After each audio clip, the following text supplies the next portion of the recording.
Angeles. I'm Cherie Kidd and I'm your host for a very special program.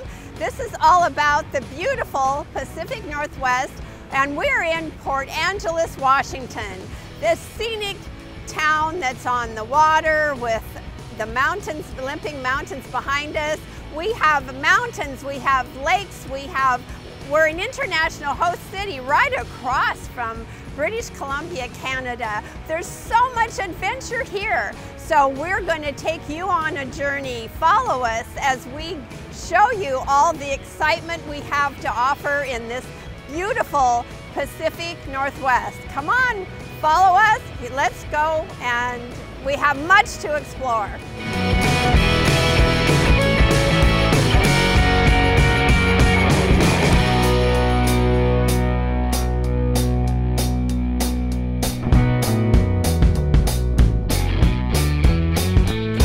Another beautiful day in Port Angeles, and right now we're down at our waterfront development, our new waterfront West End Park and our new beaches in beautiful downtown Port Angeles. And today I have the pleasure of introducing you to Nathan West.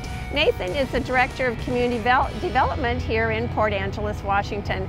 And Nathan, we are here in this beautiful new park, this beautiful downtown waterfront esplanade and beaches and cultural markings. And you know, we've talked about this for 8 years, and we've gone through plans and drawings and meetings and sketches, and here we are, it's real. So tell us a little bit about what's happening here in downtown Port Angeles. Well, Cherie, I think it's very exciting to actually see this project come through to completion and actually see some good solid implementation in the community. And I think what this project truly stems from is the American Institute of Architects grant that was received in 2009. And we had a team of professionals come in from around the nation to weigh in on some improvements that the community can make. And the City Council has an appointed Port Angeles Forward Subcommittee, which Cherie has been the chair of, and that subcommittee actually chose to take the top recommendations of the American Institute of Architects and turn those into a capital facilities plan that oversees 10 improvements known as the Waterfront Transportation Improvement Plan. And the focal point of that plan has been the Waterfront Development Project. And I think most of the members of the public of this community are aware that that started off with phase 1 as the Esplanade portion of the project, and currently we're standing in what's phase 2 of the project. Beautiful. It's also important to mention that phase 2 was greatly inspired by the desire to integrate culture, and particularly local tribal culture, into the new park. And so around you see 9 different cultural elements that integrate Klallam tribal culture. And Cherie, you may want to say a little bit more about that as well. It's important. Port Angeles is a historic town. We were discovered in the 1700s by the Spanish. We have a tremendous cultural history with our local tribes, and we have a wonderful cultural history with our pioneers. I'm from a family that's been here for 3 generations since the early 1900s, but we have families that have been here for centuries, and that's our local native families and tribes. So we have really tried to incorporate all of our local culture, and it's beautiful, it's exciting. And Nathan, if you could tell us about some specifics. Yeah, I think a great specific to start with is where we're standing. And we had some very early discussions with the Lower Elwha Klallam tribe, and they talked about the tradition of having circle ups after a canoe journey is complete or in the middle of a canoe journey. And we're standing in one of those circle up areas that's intended to be an opportunity for them to utilize the canoe journey circle up opportunity in this park, and hopefully stop at the new beaches that Lower Elwha has also chosen the names for. So we have been, Port Angeles, Washington is an international host city, and one of the wonderful opportunities we've had to host are tribal tribal canoe journeys where tribes from Canada and the United States, they paddle here and come in on the beaches, and now we have new beaches for them to come into. And when I was as the former mayor of Port Angeles, I would come down and greet them, and actually there's a ceremony when the canoes come in. There's actually a ceremony of them stopping about 40 feet out, asking permission to land and come into your community. There's a whole ceremony that we've gone through, and it's really exciting. The town turns out to welcome them, and now we have new beaches for that. Plus, the beaches obviously are for families to come down and enjoy. You know, when we are a waterfront city, we need to enjoy this. Bring our kids and grandkids and have a picnic and come down. So now we have a place that's culturally inspiring, historically interesting, and it's a fun place to play and have special events. I think it's important too for the public to be aware that the majority of this phase of the project was actually funded with grants. Yeah. And so we worked diligently to make sure that there were different elements in the park that were grant eligible, and that includes transportation related grants, economic development related grants. We have energy pieces in the project. Just behind us you'll see 3 new wind spires that will be put up later this month. Yeah. Those wind spires will actually produce energy that goes back on the grid to cover the cost of the lighting on the project. So that's pretty neat. We're actually installing wind spires, which will be attractive and a fun part of visually, but it's going to produce energy for our lighting at night, because we have beautiful lighting here in the park. So I think that's pretty neat. It is, it's very cool, and certainly there's a lot of environmental components as part of this project as well. Going back and looking at the beaches, and Cherie mentioned the history of this community. There was a great history of having a railroad come through in this location. And just off to our left, there's some beaches, and actually in the excavation of those beaches, we encountered the old trestle. Yeah. And so the trestle was removed. That was an important environmental rectification as far as what had been done there, and that those were creosote trestles, and all of that has now been taken out. Removal of pollution that was not good for our harbor. Taking those out and restoring what was a riprap shoreline into beaches is a great environmental win as well.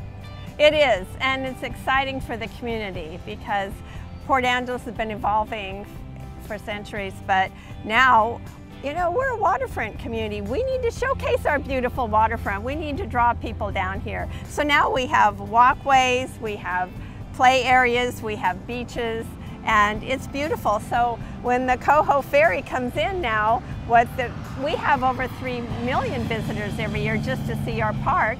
And when they come into Port Angeles, they have a beautiful waterfront to enjoy, and we enjoy it too.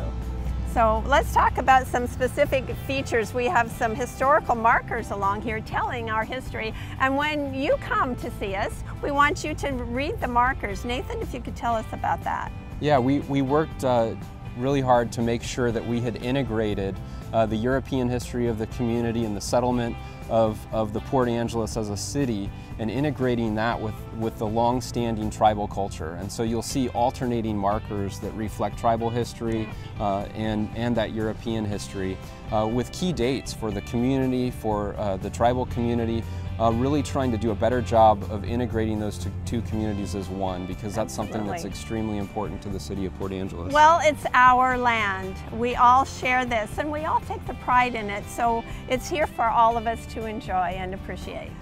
One thing that has happened in Port Angeles is we're looking forward to our future. We have a fabulous past, but we're building toward our future. And economic development is very important, and we see our downtown waterfront development, redevelopment, as key to our future economic development here in our downtown Port Angeles. I think that's very important, and what Council truly had in mind was to inspire new development in the downtown area, recognizing that there were a lot of underutilized parking lots, but really investing in infrastructure, which is a city responsibility in this state, investing in infrastructure that inspired others to invest and make a difference to the local economy. I think too the project has really worked hard to ensure locals are integrated in the design and construction of the project, and I can tell you there's a long list of local professionals who did a phenomenal job with making this project happen. Zenovic and Associates is certainly one that worked hard and was the principal involved with the engineering of the project, and that was really valuable and important. And Brook Construction did a fabulous job out here. Yes. Brook & Brook actually excavated the beaches, and Primo Construction was very involved with the project. We had a local dive team actually do the dive surveys that were required as part of some of our permitting. Local artists involved with the trail markers that you see along the walkway. But lots of local involvement and professionals, and really important that was part of our economic growth, is having those professionals involved. And because they were local professionals, they took such pride. They realized that they are changing the landscape really forever, for a better legacy for our entire city. So our local professionals just knock themselves out to do a super job, and you can tell it's a labor of love. So Nathan, this is beautiful and people are walking by and enjoying it every day, but we haven't officially had our grand opening yet. So although it's open for, y'all come down and walk your dog and see what we're doing, it's still a work in progress. What about the grand opening? So I think it's important to note that the project is still in progress, that we still have some things to do. We mentioned earlier the wind spires, those still need to be installed. We still have some bench work to do actually in this circle up area, and there's a few minor adjustments that need to be made. Until that time, the project won't be considered fully complete. But we wanted to make sure the park was open early so that people could start utilizing it. So we did have an informal party last year that really got the park open to the public and got people starting to really get engaged with the walkways, with the beaches and that type of thing. But it's important too that we respect the tribal culture and really get Lower Elwha out here to provide a blessing and open the park more formally. And that's something that we do anticipate to do sometime this spring. So good things are happening. Stay tuned.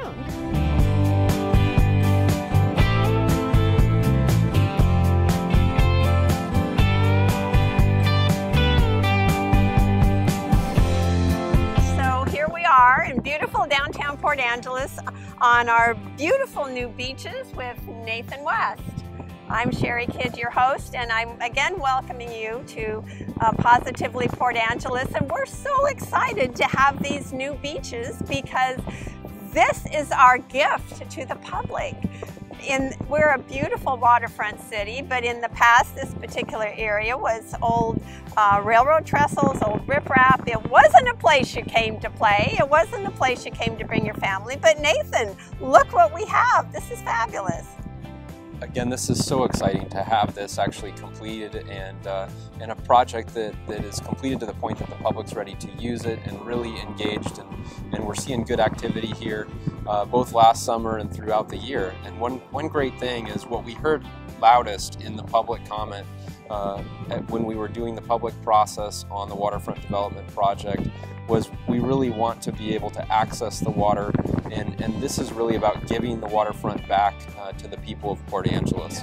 It truly is important that previously they couldn't access the water. There were riprap shorelines, the water was not accessible, and really creating these beaches does just that. It allows people to go down and touch the water and be part of the waterfront that they certainly deserve to have access to. And this morning, it's a beautiful morning, but we have a little fog coming in, so it's fun too. Come down and play in the sun, play on the beach, play in the fog, but come down and play on your new beaches. This is what it's all about. We're thrilled to be here, and we're thrilled to the beautiful design. So how large are these beaches, and how large is the park area? The park area is about 1.5 acres, and it's a pretty sizable park, but it's also one that functions well for activities and events. And we do anticipate there's going to be a number of events this summer that are actually going to happen here.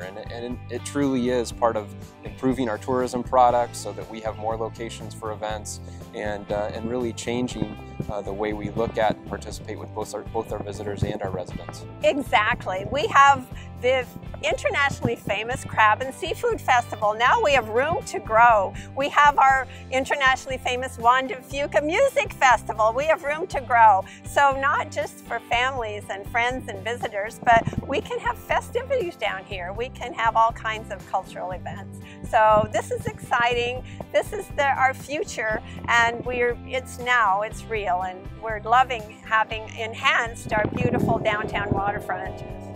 And right now you can hear the foghorns in the background because Port Angeles, we're a working harbor, and that's exciting too. It's always evolving. It's always something happening. Ships coming and going, fog coming and going, sunshine coming and going, but the beaches are here. The park is here always.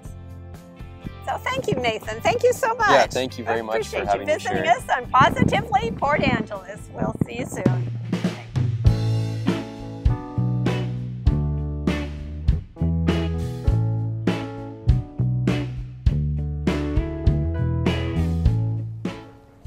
So here we are at Railroad and Oak, and you can see the street signs are both English and Slalom.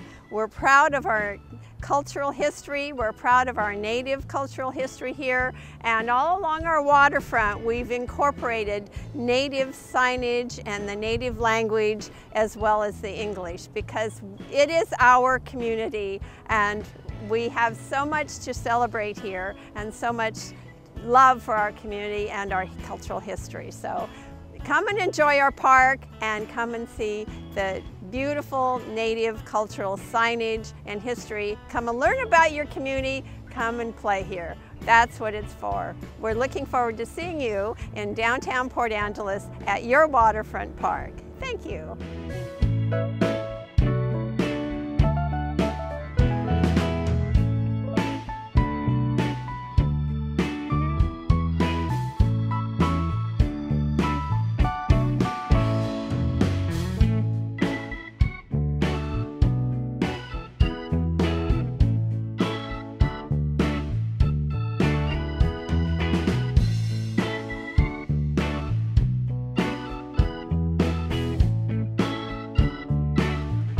Okay, here we are in historic downtown Port Angeles, and now we're here to tell you about our underground. Did you know we have an underground downtown here in Port Angeles? Bruce leads the underground tours. In fact, he was just voted #8 underground tour in the entire United States. So Bruce, what happened in 1914 to create our underground here in Port Angeles? Well, in 1914, our whole entire downtown area was actually located on the tidal flats, and on the west end of town, it was raised up 6 feet, and on the east end of town, it was raised 15 feet. So when you raise your downtown streets 15 feet, you take the first story of a building, and all of a sudden, the second story is the first story. So they raised the streets up 15 feet, and it basically kind of buried and disappeared. The original downtown kind of disappeared.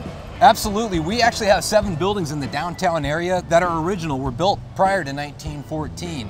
3 of them still sit on their original foundation in their original position. Every other building in town was torn down after this project was done.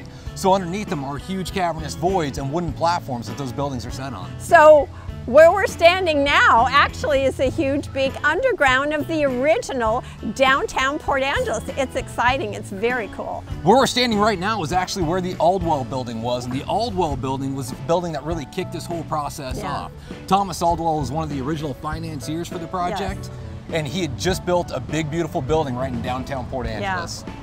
Well, so they had problem with the tides coming in and flooding, and so the town decided that they really needed to raise the streets, but what a huge project. So now if I were to go, the city council today, if we were to raise the streets in Port Angeles, we'd have to go through permitting processes for years. How long did it take people in Port Angeles to even accomplish this?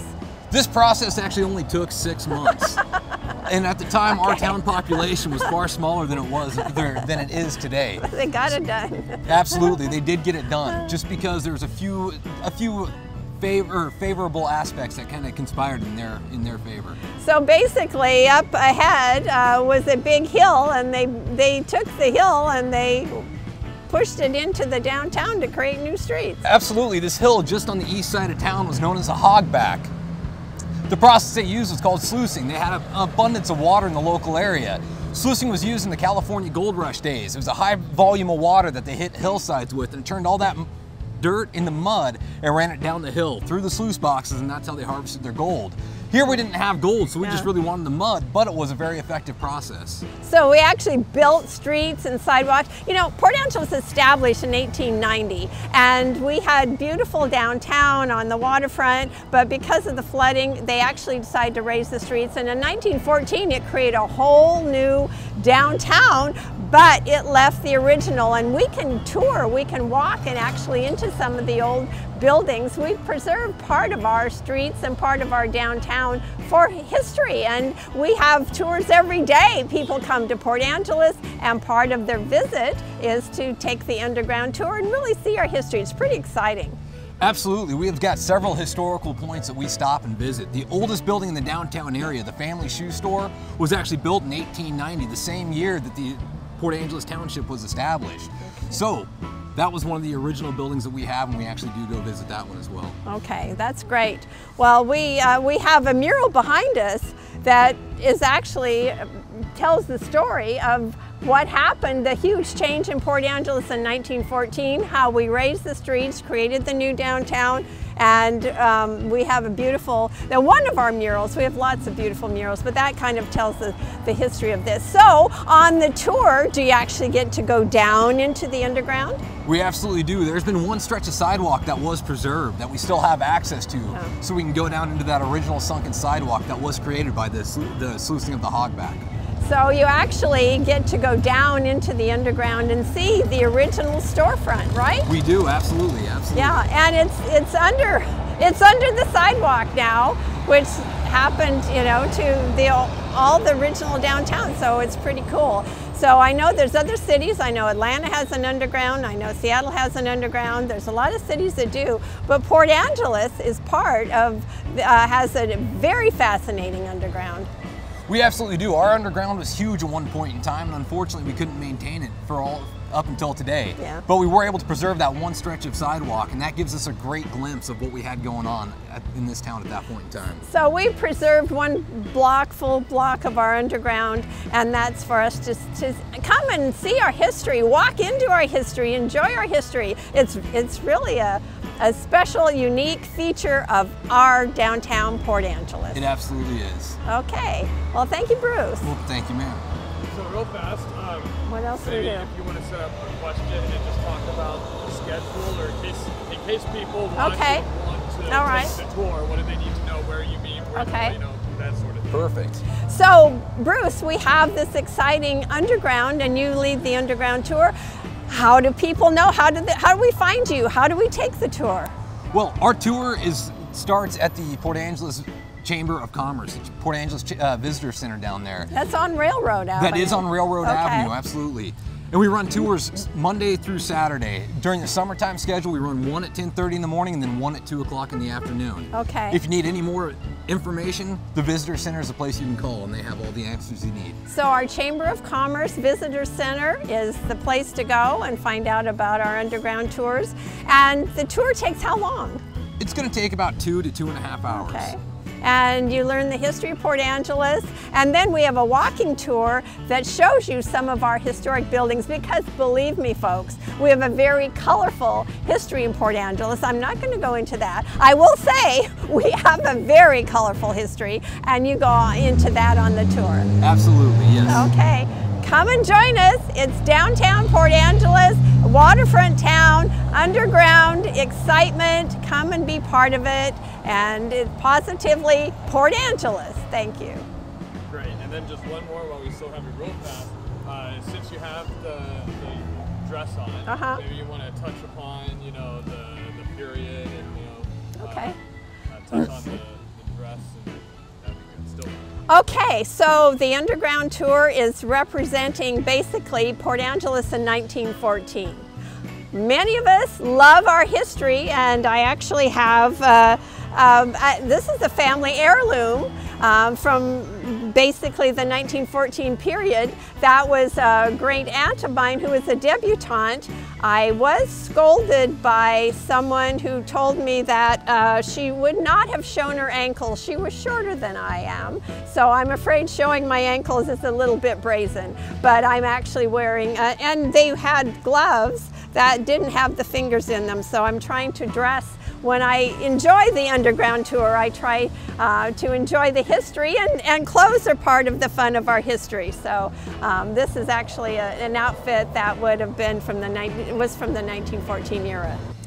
1914 was an exciting time in Port Angeles. It's where the community pulled together and they realized they had a flooding problem in their downtown. Plus, frankly, we didn't have the efficient sewage system we have now. And when the tides would come in, it would bring some of the sewage back. So they had to fix up our downtown, and they did it by this plan of creating new streets, new sidewalks, and actually raising the entire downtown 15 feet. So, Bruce, that's what you do. You tell the story of our underground tour and show how the people did it, and what you even take them to the old original storefronts. Absolutely. We tell the story, we identify, we talk about the problems that the town had at that point in time that instigated or initiated this whole entire process being so necessary.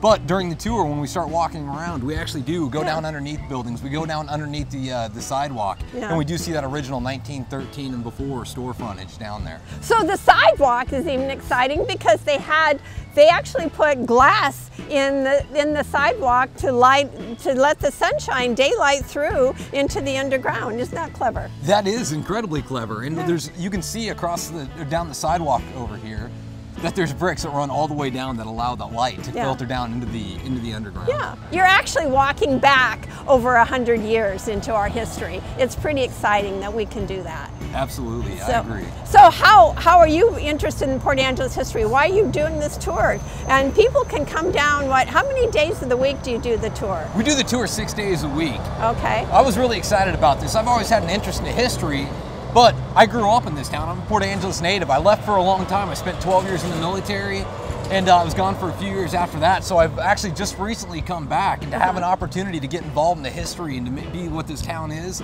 means a lot to me. It's very important to me, so I'm very excited about the opportunity. So both of us were born here, raised here, and we came back to share the history of this town, and we're excited about what we have. This is a special town with a special history, and you can be a part of it. Come down to the Visitor Center 6 days a week. Absolutely, and Monday through Saturday, and you can take the underground tour. Come see what we have to offer in Port Angeles. Honestly, we're special. That's why we are positively Port Angeles. Thank you so much, and thank you, Bruce. Thank you. All right.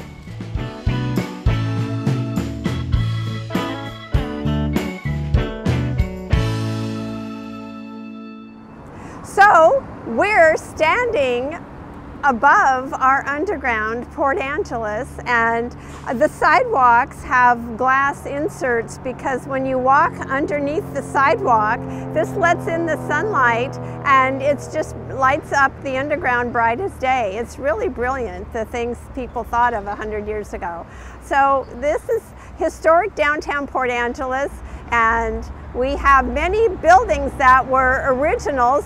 But when they raised the streets in 1914 up 15 feet, if you had a 4-story building, you all of a sudden had 3 stories. If you had a 2-story building, it became a single story because the others didn't show. They were now your basement and the underground. So we actually have the entire original downtown is now our underground, and it covers several blocks. We've preserved 1 block here on Laurel Street so people can come and visit us and actually walk into our past, walk into 100 years ago and see what our original downtown was like. It's pretty exciting, and history is important. It's exciting, so we do preserve it so we can all enjoy it and learn from it every day. So here we are in Port Angeles, and we invite you to come and join us, take the underground tour, learn more about our town, because this is positively Port Angeles.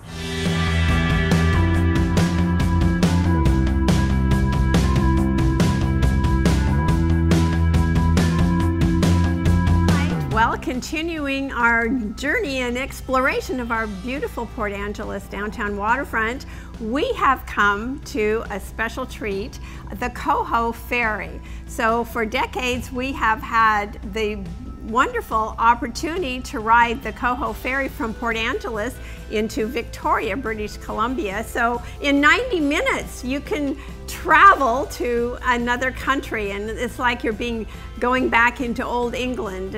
And many of you, if you've heard of Port Angeles, may have heard that, yes, Port Angeles is a gateway. It's the opportunity to travel to Canada. So we love our Coho, and today I have the opportunity of visiting with Rian Mullane, and he's Vice President of the Black Ball Ferry Line. And Rian, tell us about your Black Ball Ferry Line and what anniversary are you celebrating this year? Well, while the Coho has been here since 1959, the Black Ball name is actually 200 years old this year. So as you can see from the timeline behind us, it started in 1816. It was the first scheduled transatlantic line across from New York to Liverpool, England. Fantastic. And over the years, the family then moved west, and after a long and storied history running what are now Washington State Ferries routes and even BC Ferries routes, what remains today, the Black Ball Line is here in Port Angeles. We're thrilled. We're thrilled. We have visitors from all over the world that come to Port Angeles and experience the wonderful Coho Ferry. And the locals, we love it because it's a beautiful day. Why not take a ride to Canada? 90 minutes, you step off and it's like you're in England. It's just fabulous. We have some special fun things to do. What do you do when you get to Victoria? Well, you can do a little bit of everything. Okay. You can see the museums. We've got the Royal BC Museum. You have the Maritime Museum. You also have the Fabulous Empress, where you can go for afternoon tea and have your little bit of Britain. You can head over to the Royal BC Museum and see their now I'm going to forget what the woolly mammoth. Yeah. Let me try that one again. You can head over to the Royal BC Museum and see their woolly mammoth. You can also head up to the Butchart Gardens. The Butchart Gardens are world famous. It's about 58 acres. You can spend hours or even most of the day just wandering through all their sites. There's so much to do. It's a whole nother world right at your footsteps, just coming down to downtown Port Angeles, taking the Coho, and magically you're over in Canada. And actually with our strong dollar now, we really get a discount on everything. It's like having everything at 20% off. It's everything at 20% off, which makes it more fun. But that is part of the charm of Port Angeles. We're an international host city. We welcome people that come from Canada via the Coho, and it's just landed now, and people are getting off from all over Canada coming here to visit the United States and seeing Port Angeles. So it's an opportunity for us to really expand our world in so many wonderful ways, and we're grateful for our Coho. So how many trips a day do you take from Port Angeles? In the summertime, we take 4 trips a day. Wow. Okay. We carry about 400,000 passengers a year. And about 127,000 vehicles pass through here each year. So do I have to take my car to ride the Coho? Can I walk over? It kind of depends on what you want to do. You don't have to take your car. We land right in the middle of downtown Victoria, so you can walk to most everything. But if you'd like to explore a little bit up island, you want to go and see a little bit more of Vancouver Island, definitely bring your car and enjoy your day. So if you're vacationing in Port Angeles, drive onto the Coho, or if you just want to stay here for a while, enjoy Port Angeles, you can walk over. I know I do. I take an overnight bag and walk over. I love to spend the night at a hotel on the water in the harbor. The Victoria Empress Hotel. 100 years ago, their city council just created a beautiful new waterfront, and they offered the Grand Pacific Company, I guess, or anyway, the Empress Hotel parent company, they were offered free land if they would build a hotel on their harbor for at least 50 years. Well, the Empress now is a symbol of Canada, and it's there, it's majestic, and it's fabulous, and it sits there as the Queen welcoming the Coho as you enter the harbor. And you get off, and it's fun to explore the shops in Canada. There's a big legislative parliament building. It's fabulous. It's another world. But that's, you know, come and visit Port Angeles. there's so much to do, and you even can go international just using us as a base. So we love our coho, we love the experience, and we appreciate that you take such good care of our visitors, because we hear from all over the world people love the coho. Well, we appreciate that. We hope to keep them coming. So, going on board the coho, what kind of experience do we have as a passenger? Well, if you're walking aboard, you'll head up our ramp right behind us here. And on board you'll have a cafeteria, duty-free shop, a tour desk that can help you book all the tickets to all the attractions you want to visit in Victoria or the Butchart Gardens. And you'll have great views of the Strait, out our floor-to-ceiling windows up in the forward lounge, or if it's a nice day, you can go up to the sun deck and hang out on the solarium. Well, many trips we view whales on the way from here to Canada. People are taking pictures. You bring your camera, because everybody's out on the deck taking pictures of whales on the, between Port Angeles. It's exciting. The trip itself is an adventure. And in fact, it's so exciting that we're going to do a whole new future show and just taking a ride on the coho to Canada, showing you everything downtown Victoria has to offer, and coming back on it. So stay tuned. We'll take you on the coho in the future. But right now, we're just giving you a really fun preview of everything that's here. Well, we look forward to welcoming you on the ship. Thank you.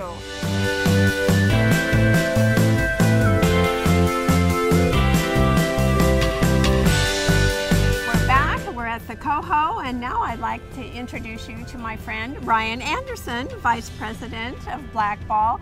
And we're talking about the fantastic opportunity when you come to our beautiful downtown waterfront, Port Angeles. You can take a marvelous journey from the United States over to Canada. So Rian, tell us about the coho and how many people come. I see people are lined up every day. How many people come and take this ride? Well, we provide year-round service, with the exception of 2 weeks in the winter, where we take the boat out of the water for dry dock for maintenance. But yeah, it's a year-round service. We carry roughly around 400,000 passengers a year, 125,000 vehicles.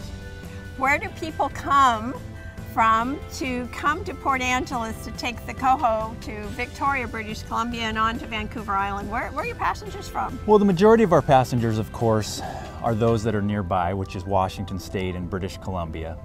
But after that, Oregon and California, and then beyond Idaho, it's all over the map. I mean, we've been keeping track of license plates for years, and it's really interesting to see how far people come just to see this part of the world, whether it's coming here for the Olympic National Park and then going over to Victoria. There's a lot of different reasons people do come to this area. It is a beautiful area, so it is a beautiful area, and every time I take the coho over to Victoria, British Columbia, I'm impressed because I'm hearing French accents. There's the tourists from Japan. I mean, I hear German accents, and it's exciting. It's an international experience just riding your coho. Yeah, it's not only domestic to the United States and Canada. We see international passports every day. Yeah. Every day we're checking passports, and there's people from all over the world. So you mentioned passports. So if we were going to come and ride the ferry, you need a passport because you're going from the United States to Canada. So that. Yeah, there are some other forms of ID that you can use, okay. But for the most part, over the years, more and more people have been getting their passports, and that's what they've been using to travel with. All right, so what an experience, and people love the Pacific Northwest. Right now we can look over and I'm looking at the Olympic Mountains in one way and another way, and I'm not Sarah Palin, but I swear if I look that way, I see Canada. So, I mean, how amazing is that? We have everything, but the opportunity to take a short ferry and get off the ferry, and you're in downtown Victoria, British Columbia, yeah. Which is so British, so much like England. It's exciting. So give me a little flavor of Victoria. Well, both areas are beautiful in their own right. They're both Pacific Northwest in feel, but it is a whole nother world up there. The island definitely has a little bit of a different geography to it. Going to downtown Victoria is just gorgeous, and that's why so many people, whether they live nearby for a staycation or they're coming from a great distance, that's why so many people go there.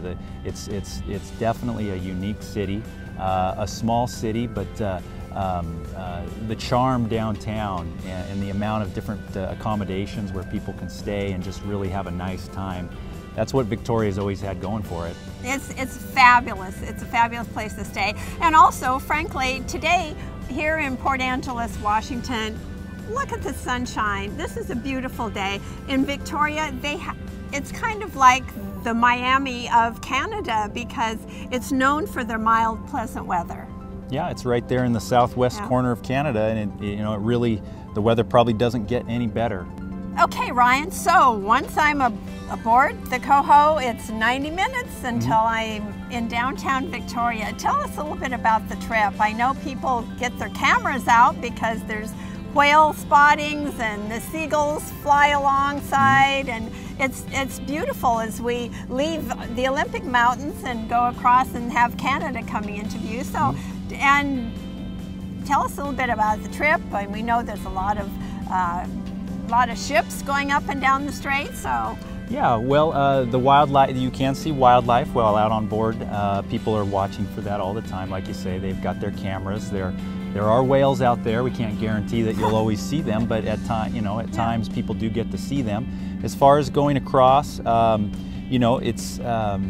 we're going across, like you mentioned, the traffic out there. There are tankers and different types of vessels that are going down basically the east-west traffic lanes. So as the Coho goes north to Victoria and south back to Port Angeles, it's crossing those lanes. So the captains of the ships, use all the technology they have aboard and their communication, and they just make sure they communicate and keep people safe as they go across. So I notice we see fishing boats as well as there could be cruise ships, there could be oil tankers. It's just a busy water lane. It's exciting. It's exciting to see as you go across. Yeah, I mean, it's much more peaceful, of course, as you're out there in the middle just relaxing. Yeah. It can be a busy harbor, especially not only in the Port Angeles harbor, which is larger, but when you get into the small confines of the Victoria harbor, which is really something to see as such a large ship is coming into such a small harbor.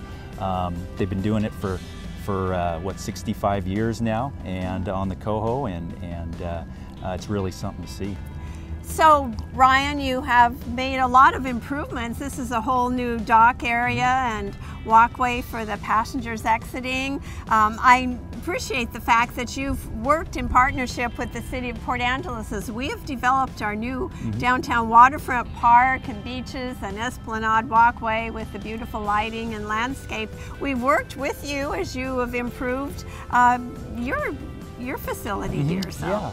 The Esplanade and the beach down to the west looks great. The timing of the two of those projects, the city's project along with Blackball's project on the western dock here, which basically houses where the vehicles drive through customs, it was pretty much coincidence that we were going to be building all of that in the same year. So we worked together to make sure that they flowed seamlessly to try and create a better waterfront here. We started the process of looking at the dock and planning on replacing it. I think it was in 2009. By the spring of 2013, after constructing it the winter of 2012 and 2013, we had a new west dock. It looks marvelous. So when we're walking off, we actually have a beautiful walkway that overlooks the water and overlooks our new waterfront, Esplanade, and beaches. So thank you so much for working with the city and enhancing our experience, and it just makes for another beautiful day in Port Angeles. Thank you, Ryan. You're welcome. Thank you.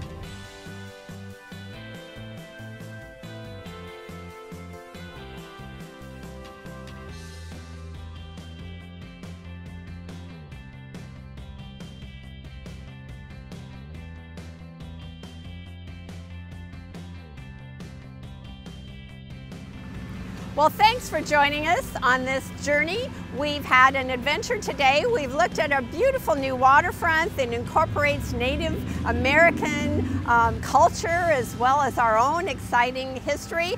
We've given you just a taste of the history in our underground in Port Angeles. We're an international host city where you can come and see us and actually pop over to Canada and have a day. It's like going to England for a day. It's exciting. We have so much to offer. We're glad you joined us. I'd like to give a shout out to Greta and Elsa in Richmond, Texas. Please contact me at positivelyportangeles@gmail.com and let us know where you're watching from. And I'll send you one of our We Love Port Angeles buttons. We want to hear from you wherever you're watching our show. Thanks for joining us. See you next time.